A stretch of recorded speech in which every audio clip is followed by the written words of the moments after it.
ReefBum is sponsored by Polo Reef, Champion Lighting and Supply, and Polyp Lab.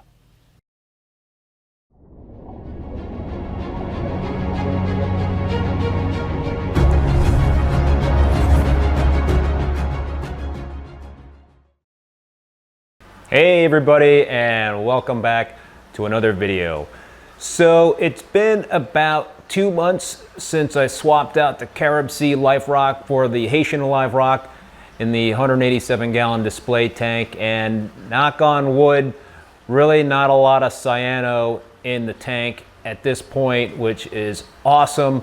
I wanted to keep the tank coral free really for a couple of months just to make sure that I wasn't getting a lot of the cyano on the rocks. There is still a little cyano on the bottom of the tank, but it's not terrible, much less than it was before. So, you know, I do think that it was due to a lot of the stuff leaching out of the Carib Sea Life Rock. But hey, who knows? You know, in a couple of months things could turn sour again. But so far, so good. I think I made the right decision. I don't have a lot of rock at this point in my cryptic sump. There's probably like 20 pounds of the Haitian Live Rock that's in that cryptic sump now, so it's not a fully functioning cryptic sump, but I also didn't want to put too much rock in the display tank, so there's probably around 100 pounds of the Haitian Live Rock in the display tank.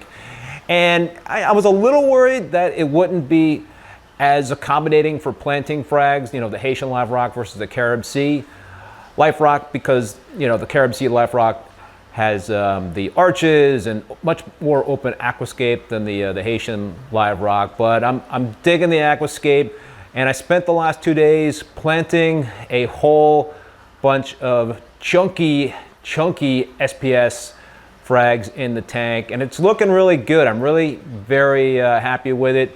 You know, those frags are a lot bigger than you might normally see in a brand new reef tank, because I've been growing them out for a long time in my frag tanks, and I really wanted to kind of put my favorites in there in terms of corals. And even though that I've got, you know, a lot of the same corals in my peninsula tank, I just really dig, you know, certain pieces, the millies, the tabling acros. I like the contrast and the colors in terms of the reds, the pinks, greens, the blues, you know, the stuff that really catches the eye. So, you know, before, when I was farming corals and selling corals online, you know, I might have a different philosophy in terms of replanting the 187-gallon display tank and opt for corals that I did not have in my peninsula tank to really increase my inventory of stuff that I could sell.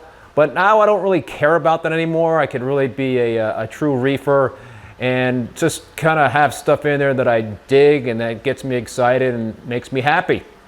So that's what I did, and I probably, there's about 35, maybe 40 frags in the tank. I've got one Goniapora, I think it is, and I've got a couple of other you know, LPS in there.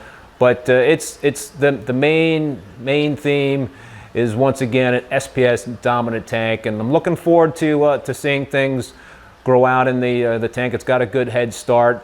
I think the one thing that I always struggle with is the way to secure the frags in the tanks. I use the two-part epoxy putty, whatever you want to call it.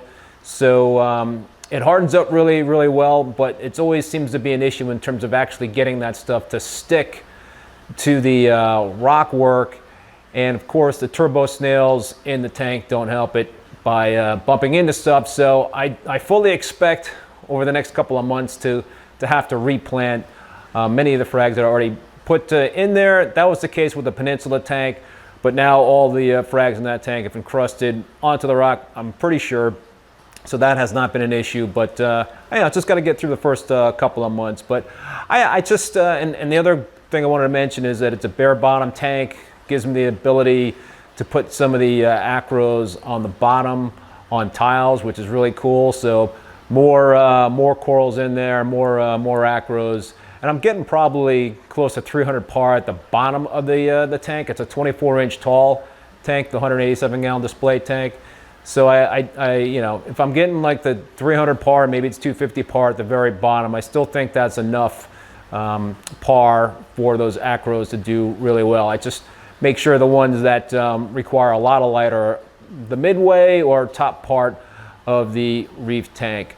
So yeah, fingers crossed that my algae issues, especially the cyano, those issues are behind me now that the Carib Sea life rock is out, the Haitian live rock is in. Things are heading in a positive direction. It's certainly pretty freaking awesome to see corals in that tank after 2 months of not having anything in the tank. So we'll see how it goes from here, but I'll be sure to provide updates down the road. So if you like the video, please give it a thumbs up and hit that subscribe button if you haven't done so already. Until next time, be safe and be well. Later.